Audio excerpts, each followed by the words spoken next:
Right now at 5, firefighters call on a special agent to investigate a fire in southeast Kansas. High winds continue, plus a little bit of a rain shower mix coming in later this evening. Plus, community leaders recognize acts of bravery in the face of a fire which destroyed a nursing home in Yates Center, Kansas. The 4 states' most watched news starts now. Well, good morning and welcome to the KOAM Morning News. It's 5 a.m. I'm Elise Snowy. And I'm Lindsay Gaffney. And it's quite a windy morning. If you've stepped out there, I know I was fighting my door this morning to get out into the station. That's how, trying to get out of the car door. Just like slammed me back in. So windy. But the winds are going to continue. Yes. Now this morning we have a fire weather warning because we also have dry weather this morning. But we can go ahead and take a look outside. I'll break it down for you. So far today, it's been pretty nice. I mean, warm, windy. Clear skies. However, we do have the strong winds, 50 miles per hour, and that dry line just passed. We have pretty low moisture in the area as well. So we have a red flag warning until about 11 a.m. Now by 11 a.m., all that pink is our red flag warning. Then we see our moisture return. Wind advisory and high wind warning does continue until this evening because we are going to see winds still gusting through most of the evening and even into early Thursday morning. Now, there's our warm front kind of passed, so warm temperatures are off, but there's our dry line. So we have a little patch of really dry air pushing in before our cold front returns, along with some rain and even a snow mix. And I know it's late March. It's been really warm. Yesterday we got up to about 80 degrees. So it's kind of wild. We're seeing a little bit of snow, but it is not going to affect anything. If anything, maybe just a light dusting on the grass, but that's not starting until later on this afternoon. Showers start around 2 p.m. Then we see our spike around 7 p.m. where we have that snow mixing in, and then it all clears out by midnight. Now on top of that, temperatures are falling today. So our warmest part of the day is this morning when you're making your way outside, about 60 degrees to start off. Still going to be windy, then clouds increasing by about 11 a.m. Temperatures dropping as well. Now those winds are still sticking around through most of the afternoon. We got 50 mile per hour wind gusts in Fort Scott by this afternoon, 55 in Yates Center. But you can see the winds are starting to shift out of the northwest, pushing in a lot of this cold air, but dying down by early Thursday morning. Now, like I said, snow is not going to be a big threat. We might have some minor accumulations, especially out in southwestern Missouri, but that would be only on the grass, and the likelihood is pretty slim. But I'm going to break it down coming up in just a little bit. All right, we'll see you soon, Lindsay. Thanks. Well, an overturned cement mixer blocked a road in Jasper County for more than 3 hours yesterday morning. It happened at around 7:15 on North Schifferdecker Avenue. The driver was transported to an area hospital with non-life-threatening injuries. And local authorities have requested a special agent to investigate the fire that destroyed a Columbus house yesterday. A home on Parmenter in Columbus was engulfed in flames when fire crews arrived around 3:40 yesterday morning. Now, the fire's glow was seen from blocks away, and crews immediately focused on saving the neighboring home as intense winds pushed the fire into it. The primary home is destroyed, but the neighbor's house was saved, and thankfully no one was injured. Now, this image was taken from inside the neighboring house. The house where the fire started is destroyed, but the neighbor's house was saved, and of course, thankfully no one was injured. Rush. So I wasn't quite sure, what I was feeling at the time. All I know is that I was focused on getting my family and my brother out of the house before anything else came to our house. I was proud of him for waking us up. He came in there, hey, get up, get out of the house. He said, the house next door to us is on fire, and it was pretty bad. Our back end of our house caught on fire. Neighbors say the home that burned had just sold, and Columbus Fire and Rescue expressed thanks for all the agencies that assisted. And to be the first to see breaking news, weather, and sports, you can download the KOAM News app. It's available free of charge in the Apple App Store and the Google Play Store. Just search for the KOAM News app. Well, some good news for a Joplin elementary school. After 2 failed attempts, the Cecil Floyd Elementary School passed its inspection from the health department. Now, a week ago, we told you about concerns health inspectors had with the kitchen area of the school. Now, at the time, they cited contamination from mice. Yesterday's evaluation was part of a routine revisit.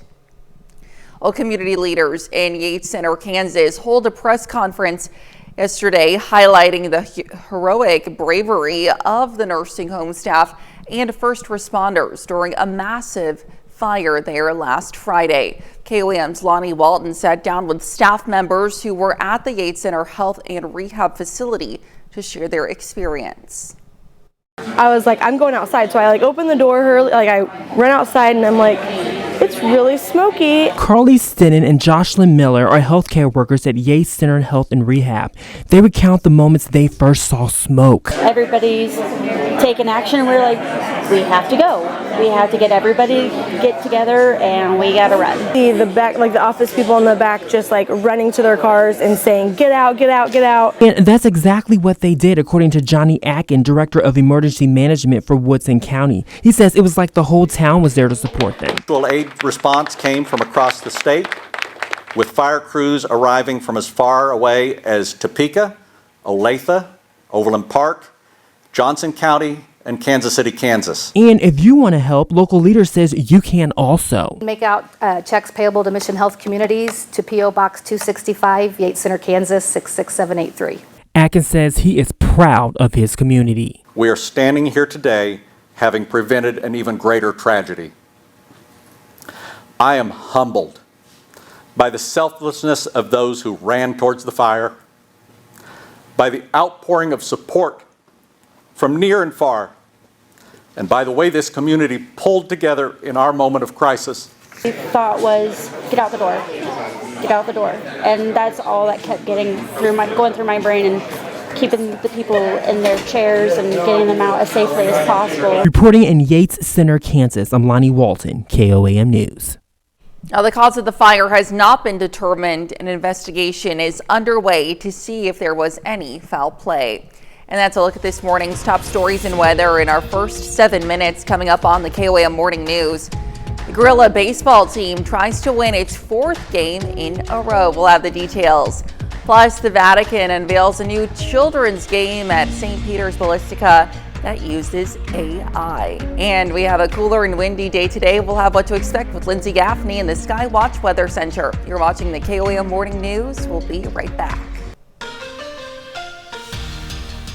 Well, Pittsburgh State women's basketball is headed to Pittsburgh, the other one in Philadelphia. Well, this comes after the Gorillas' victory in the Sweet 16 Monday night. And yesterday morning, the NCAA releases its bracket for the final 3 rounds of the tournament. Now, here's a look at that bracket. Now, because teams are initially seeded 1 to 8 in each region, after the regional finals, all the champions get reseeded by the Division II selection committee before the Elite 8. Pittsburgh State is the number 4 seed, and the Gorillas will face Lubbock Christian in the Elite 8. Now, they haven't seen them yet this year. In fact, PSU hasn't played against any of the 7 other remaining teams. All 4 of the Elite 8 games will take place at UPMC Cooper Fieldhouse on Monday afternoon into the evening. The Gorillas have the final game of the night. Now they're scheduled to face Lubbock Christian at 7:30 Central. The Lady Chaps were the number 2 seed in the South Central region and beat Texas Women's University in the regional final. Now, of course, we'll have more on that game leading up to Monday. Meanwhile, Pittsburgh State baseball continued its homestand yesterday afternoon. The Gorillas swept Northwest Missouri in 3 games over the weekend. Gorillas fall behind 4-0 in the top of the first, but in the bottom of the frame, Deegan Brewer crushes one to deep center and gone into the batter's eye. Pitt State scores 5 in the first, but trails 8-5 in the bottom of the second, and once again their bats heat up. Caden Williams gets a base hit into right, 2-run score, and the Gorillas now lead 9-8. Still in the second, Brewer sends this one all the way to the warning track. Now it's a 2 RBI double. The Gorillas score 14 in the first 2 innings of the game, and they're not finished. Now in the third, Ricky Sanchez drills this one into the cap in left center to bring another couple runs across the plate. The Gorillas scored 25 runs in the first 3 innings of the game. This one ends up looking like a football final score. Pitt State wins 31-12 after just 7 innings.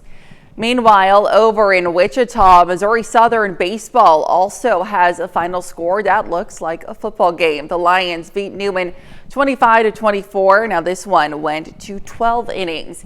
Ethan Clark goes 3-8 with a home run, 2 doubles, and 7 runs batted in.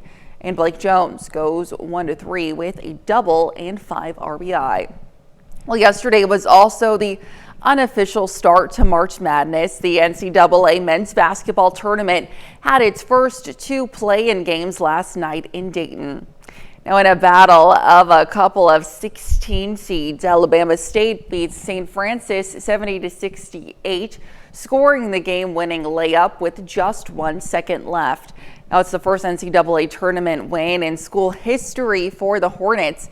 They face number 1 seed Auburn on Thursday. Then North Carolina is absolutely throttling San Diego State in the second game of the night. North Carolina goes on to beat San Diego with a final score of 95-68. Well, still to come, a new study reveals that most people lie to their dentists about their dental hygiene. Plus, a check of the 7-day forecast when the KOA Morning News returns. Well, it is a warm morning, but pretty windy. Taking a look outside downtown Pittsburgh, we have clear skies so far this morning, but those winds are gusting out of the south-southwest 45 to 50 miles per hour, and that's going to continue through most of the morning and even into the evening, which leads us to a fire weather warning across the area. That is only until 11 a.m. because we have a dry line moving through, giving us a lot of dry air and high winds. But as moisture returns, we kind of switch over to just wind alerts. So we've got a wind advisory for all of our counties in Kansas, Oklahoma, Missouri, and Arkansas, but a couple counties getting into that high wind warning out in Kansas. Now, like I said, we've got this dry line pushing through, bringing us a little bit of dry air over the next several hours, and then that moisture returns. We've got clouds pushing in by about 11 a.m. and then some rain showers pushing in as well, not to mention a little bit of snow mix. Now, current temperatures in the upper 60s, so we're starting off pretty warm, but we do still have those winds gusting again out of the southwest up to 50 miles per hour. Good visibility and humidity is going to continue to drop for the first couple of hours. So when we start our morning, we're starting off upper 50s, looking pretty good. Still very, very windy and mostly sunny skies about 7 a.m. Now, clouds start to push in mid-morning, and then we're going to have overcast skies throughout the afternoon, along with a few showers starting around 2 p.m. Temperatures are going to continue to drop from our high this morning down to low 40s by about 3-4 p.m. And then those winds are still gusting up to 30-40 miles per hour. Now, on top of that, we're seeing that snow chance creeping back in. So by 8:30, we're getting down to the mid 50s, continuing to drop down lower than that, low 50s by noon. Few showers pushing into Kansas and then kind of spreading to all of us by about 3 p.m. You can see a few patches of maybe heavier rain showers, but we're not expecting any thunderstorms with this.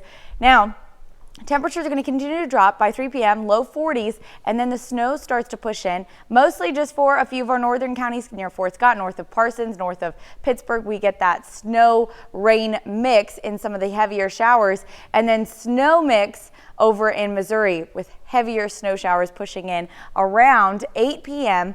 Later on this evening, and then all of that's going to start to clear up. You can look at these temperatures.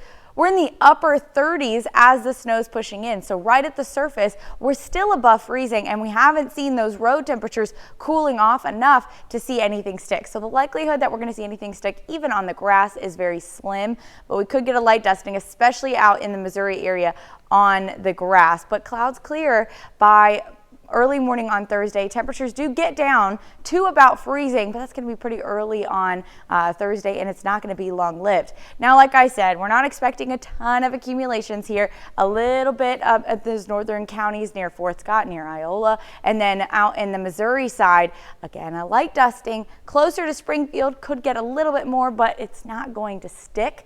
And then temperatures only get up to the mid-50s on Thursday, so we take a little bit of a dip in temperatures before we warm back up for the weekend, upper 60s by Friday and even Saturday. Now we have a nice calm wind day on Thursday, but winds pick up back out of the southwest, again up to 50, 55 miles per hour, pushing in on Friday, along with a dry front, but more rain showers and even thunderstorms pushing in on Saturday night and into Sunday is when we're going to see that next chance for our rain showers and thunderstorms in the area. Not a big dip in temperatures then, though. We're only getting down to the low 60s, so we're looking pretty good. And then those showers kind of linger around early Sunday morning. And then we're back into the 60s and even 70s next week. That's a look at your forecast. We'll be right back. Well, topping Health Watch this morning, and now it turns out the majority of Americans are lying through their teeth at the dentist's office. A survey conducted by Talker Research asked 2,000 Americans about their dental hygiene. 57% of those surveyed say they lie to their dentist during appointments, and almost half believe their dentist can see through their lies. Now, a third of those surveyed say they lie because they don't want their dentist to think less of them. Now, 45% of those surveyed haven't been to the dentist in the last year, and almost 1 in 5 haven't been in 5 years. Now, nearly a third of kids may be living with a chronic condition affecting their lifelong health. Researchers analyzed data from more than 200,000 kids, teens, and young adults who took part in the National Health Interview Survey and found chronic illnesses affected 30% of children by 2018. Now, that's up from 23% in 1999. Investigators say the increase is being driven by new cases of ADHD, autism, asthma, prediabetes, and mood disorders like depression or anxiety. Now, the study's lead author says most children with chronic conditions need access to treatment and social services for the rest of their lives, and urges investing in assisting these young people across their lifespan to protect their health and well-being. Well, current measles cases have already surpassed the total number of cases in the country for all of last year. Mandy Gaither has a look at the latest data that's concerning health officials as measles vaccination rates continue to decline worldwide. It's a highly contagious disease, and measles cases are continuing to climb in the U.S., driven by a multi-state outbreak, which has now reached 321 cases as of today, with large numbers of cases reported in both Texas, with 279, and New Mexico, where the latest data shows 38 cases. But experts believe there are more cases out there. It is very disappointing because we have the tools, the technology, and the science to be able to prevent this disease. Health officials say vaccines can prevent measles, but vaccination rates continue to decline. Most U.S. measles cases this year are in those who were unvaccinated or with unknown vaccination status. What this tells us is if more people were vaccinated, we would not be seeing a resurgence of measles in the United States today. Measles can cause serious health problems, even death, especially for young and unvaccinated children. General symptoms may include fever, cough, runny nose, watery eyes, and a rash of red spots. The CDC says about 1 in 5 unvaccinated people in the U.S. who get measles will be hospitalized. If you're not vaccinated or if your child is not vaccinated, today is the day to call and make an appointment and talk to your doctor about the importance of vaccines and get started on that path. For Health Minute, I'm Mandy Gaither. Now, the CDC says the vaccine that protects against measles, mumps, and rubella is given in 2 doses. The first shot typically given between 12 months and 15 months of age, and a second dose usually given between 4 and 6 years old. Now, older children and adults can also receive the vaccine if they were never vaccinated. And that's a look at some of today's top health stories. You're watching the Well, we've got high winds continuing up to 50 miles per hour through this evening and a red flag warning until about 11 a.m. Now, winds do continue through most of the evening, plus a little rain snow mix. I'm going to have those details coming up. Right now at 5:30, a bond issue could bring some changes to the Galena School District. And a warm and windy day kind of leads to some rain showers, even snow later on this evening. Plus, a Joplin nonprofit puts one person behind the driver's seat of a classic muscle car. The 4 states' most watched news starts now. Well, good morning and welcome to the KOAM Morning News. It's 5:29. I'm Elise Noe. And I'm Lindsay Gaffney. Yes, and it is Wednesday, March 19th. Yes, it is. Yes, I've always have to look. Chris normally says it. Today, I'm going to say it.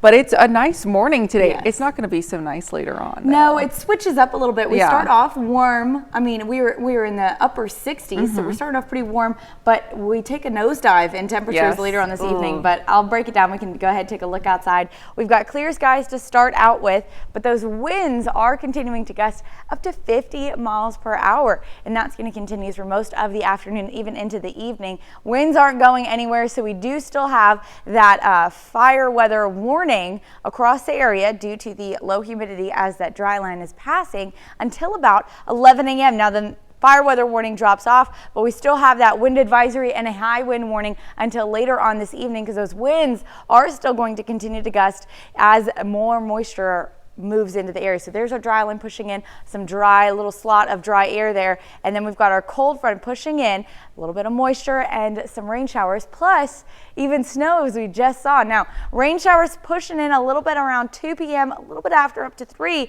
but heavier rain, especially in the Joplin Metro, closer to about 4 or 5 p.m. and then we even switch over to a bit of a snow mix. Now, snow's not going to be a big threat because we have seen these warm temperatures throughout most of the morning, 60 degrees, dropping down to the low 50s by noon, and then those winds continue with our low later on this evening getting down into the low 30s, but we're not quite dropping down into freezing until after all of the snow moves out of the area. So if we do see any accumulations, it is going to be on the grass, and it's only minor accumulations as well. But I'm going to have a full forecast coming up.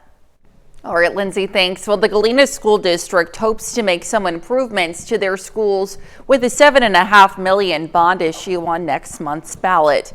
Now, the funds would go towards numerous projects, including upgrading Liberty Elementary. Now, if passed, Liberty Elementary would get an elevator replacement, a covered walkway along east of the high school, an HVAC replacement. They'd fix their roof and improve the gym. Now, the funding would also go toward new early childhood spaces at Spring Grove, and the Gene Russell building would be remodeled for new special education spaces. Now, these upgrades would not increase the mill levy. The elevator replacement, I think, would probably be a good priority for our handicapped students, since that is the only way that they can get downstairs if they take art. We only have one art teacher, and she is located downstairs in the elementary. Now, to learn more, you can visit our website, koamnewsnow.com. And the Inspire Health Foundation Community Health Center of Southeast Kansas and Greenbush are offering a medical spring break camp this week at the John Perolo Education Center on Pittsburgh's North Campus.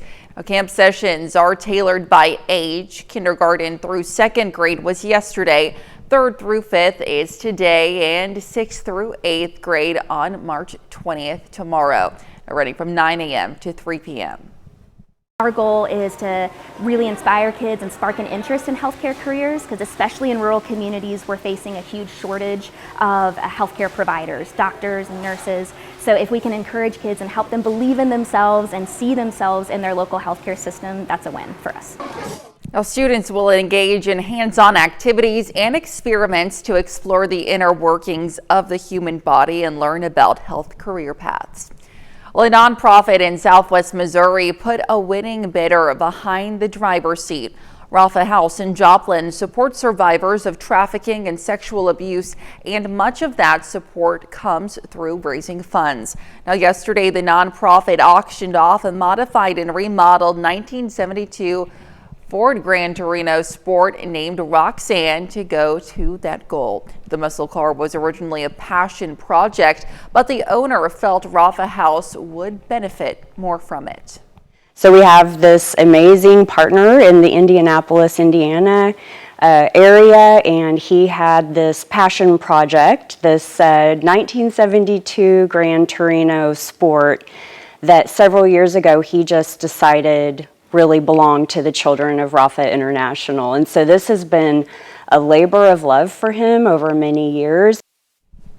Now, Rafa International started in Cambodia back in 2003. The Rafa Hope and Health Center in Joplin opened in 2020.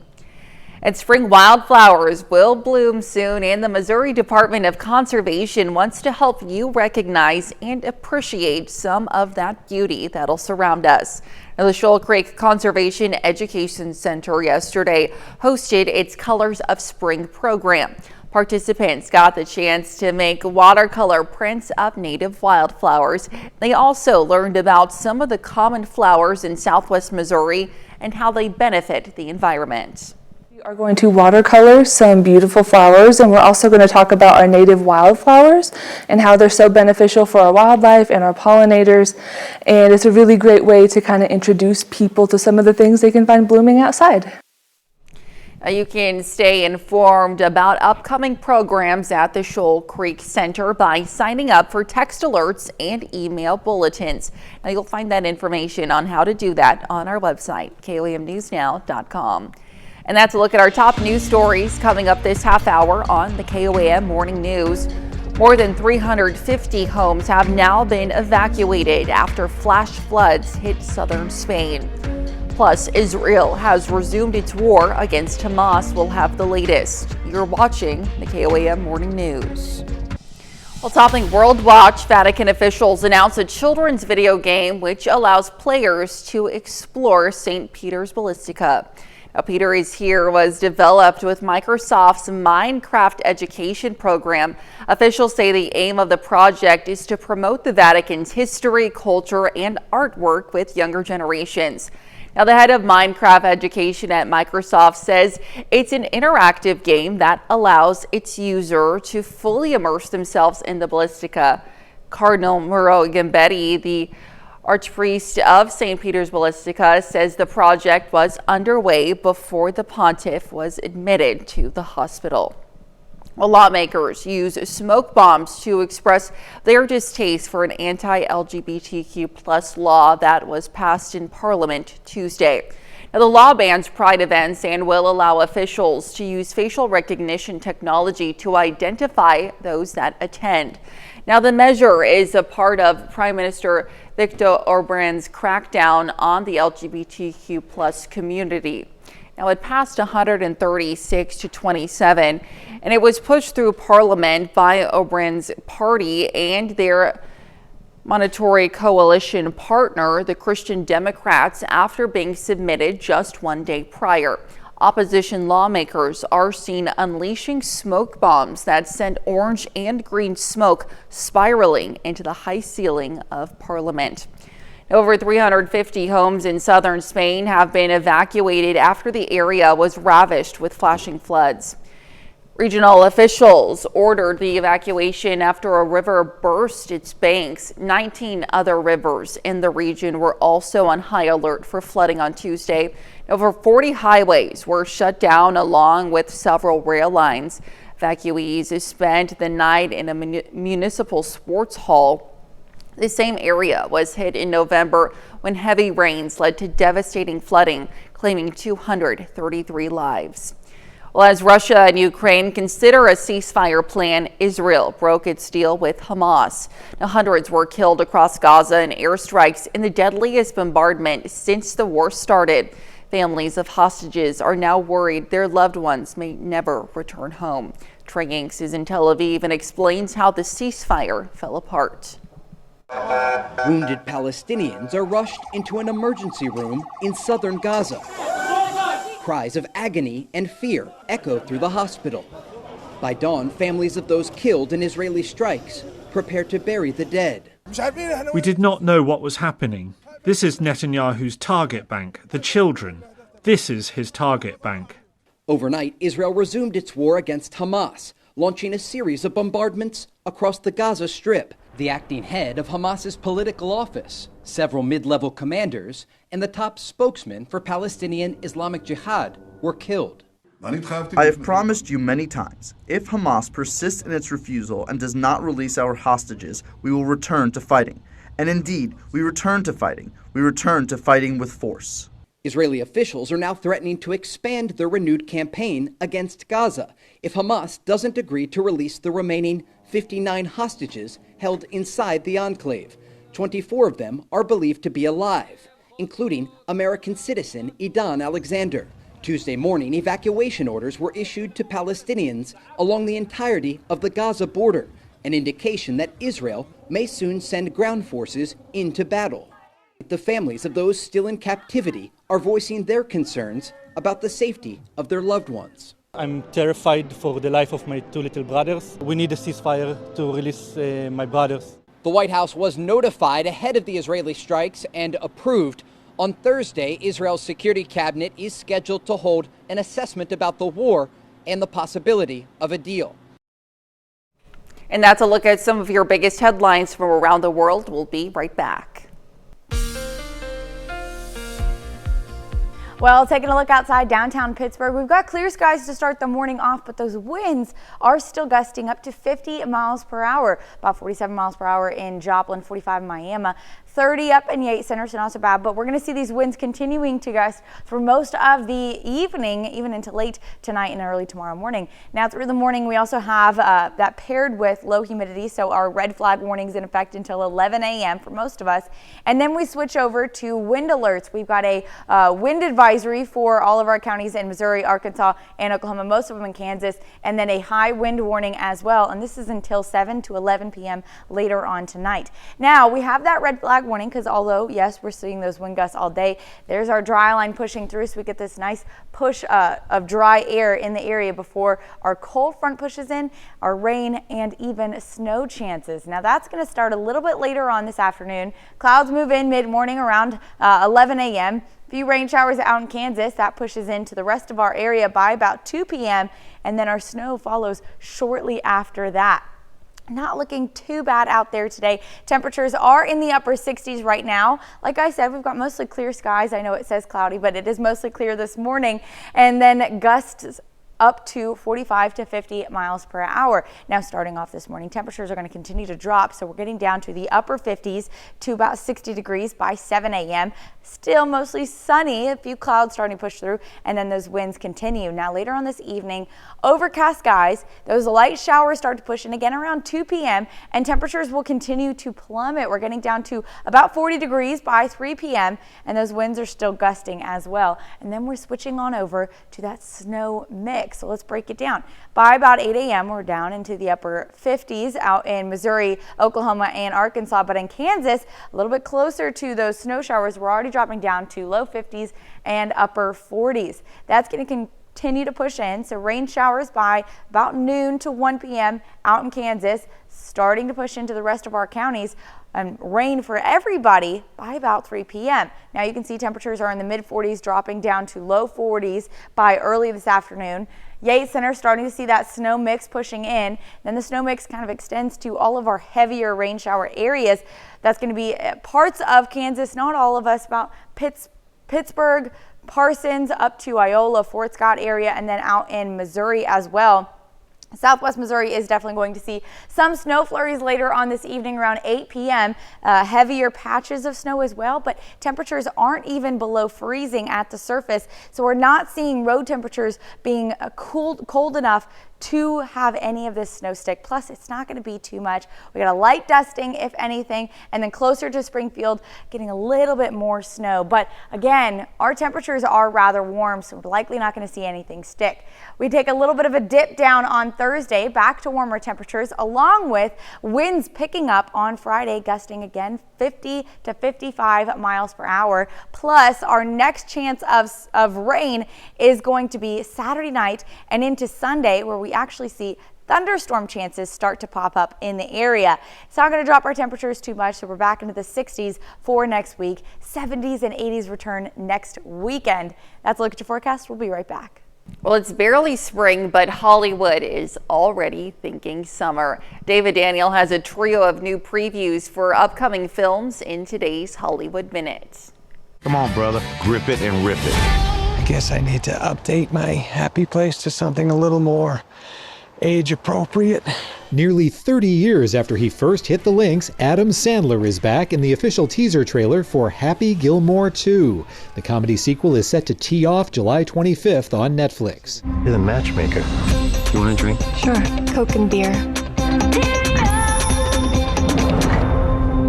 Hey, buddy. Hi, John.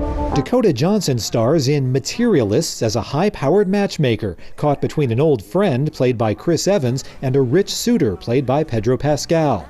The romantic drama, written and directed by Celine Song, Oscar-nominated for Past Lives, opens in theaters June 13th.